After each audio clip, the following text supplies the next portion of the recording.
pamene mu dziko lapansi muno sitikugwiritsa ntchito mwayi umene Ambuye watipatsa.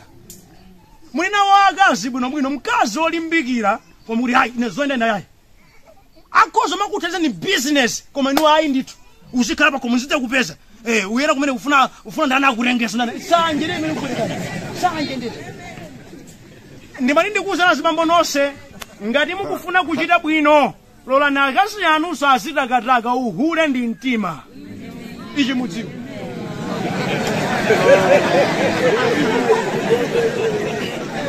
Hallelujah. Ani mari ndinene chimene munthu amanga akhoza kuchitabe basi. Tivomere alipo ena adi ngosha shalika koma siwosha. Malemba kuti awiri amaposa mmodzi. Mudagwiza ntchito mwayi mwina Ambuye akupatsani. Wina achita kwa izo, wina achita kwa izo.